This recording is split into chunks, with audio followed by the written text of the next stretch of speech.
और बड़ी खबर आ रही है कानपुर से, जहां बीजेपी कार्यकर्ता आपस में भिड़े हैं। डिप्टी सीएम के कार्यक्रम के दौरान हुई है ये भिड़ंत।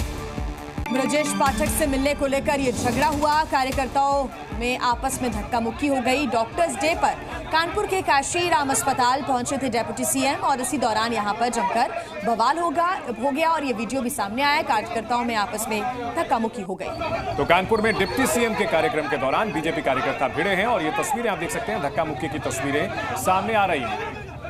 और बढ़ते हैं अगली खबर की ओर। आरएसएस ने यूपी में बीजेपी को खोई जमीन वापस दिलाने के लिए कमर कस ली है। संघ पूर्वांचल में जातीय गठजोड़ को एकजुट करने में जुटा हुआ है और उसके लिए संघ प्रमुख खुद पूर्वांचल के दौरे पर हैं। पिछले कुछ दिनों से संघ प्रमुख मोहन भागवत पूर्वांचल के अलग अलग जिलों के दौरे पर हैं। इन तमाम मौकों पर मोहन भागवत ने कोई भी राजनीतिक बयान नहीं दिया, मगर मोहन भागवत के मौन में कई संदेश छिपे हैं। संघ का मकसद बिना किसी राजनीतिक बयानबाजी के बीजेपी की खोई हुई सियासी जमीन को वापस हासिल करना है।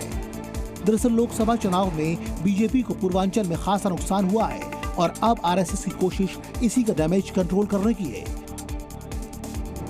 जिसके लिए आरएसएस पूर्वांचल में जातीय गठजोड़ को एकजुट करने के लिए जुट गया है। इसके तहत यूपी में आरएसएस की ये सक्रियता लोकसभा चुनाव में मिली बीजेपी की करारी हार पर मरहम लगा सकती है, क्योंकि यूपी में 10 विधानसभा सीटों पर उपचुनाव होने हैं। बीजेपी के सामने अखिलेश के पीडीए फॉर्मूले को डिकोड करने की चुनौती है।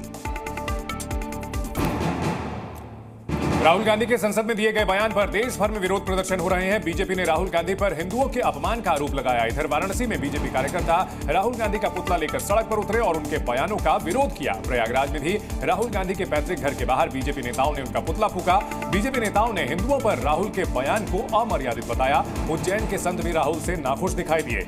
दिगंबर अखाड़े के साधु संतों ने नारेबाजी करते हुए राहुल से माफी मांगने की अपील की। सनातन धर्म को लेकर लगातार कांग्रेस को घेरने वाले पूर्व कांग्रेस नेता आचार्य प्रमोद कृष्णम भी राहुल के विरोध में उतरे। उन्होंने कहा कि जिन हिंदुओं ने कांग्रेस को वोट दिया वो आज पछता रहे होंगे। प्रमोद कृष्णम ने कहा है कि जिस धर्म में चींटी मारने का भी पाप होता है वो उस धर्म को राहुल हिंसक बता रही हैं। हिंदू और सनातन को गाली देना इनका फैशन और संस्कार है। इधर अयोध्या से सपा सांसद अवधेश प्रसाद ने राहुल का बचाव करते हुए कहा कि उन्होंने बीजेपी और आरएसएस पर वार किया था, सभी हिंदुओं पर नहीं। शिरोमणि अकाली दल में सब कुछ ठीक नहीं चल रहा है। एक तरफ पार्टी के सीनियर नेता सुखबीर बादल के नेतृत्व पर सवाल उठे हैं, तो वहीं दूसरी तरफ सुखबीर बादल भी पार्टी में खुद को मजबूत करने में लगे हैं। कल उन्होंने अकाली दल की महिला विंग के साथ बैठक की, जिसमें सभी लोगों ने मिलकर उनकी लीडरशिप को अपना समर्थन दिया। मीटिंग में तय हुआ कि पार्टी अब अपना विस्तार करेगी। पंजाब के हर गांव और बूथ तक पार्टी को पहुंचाने के लिए प्लान बनाया जाएगा।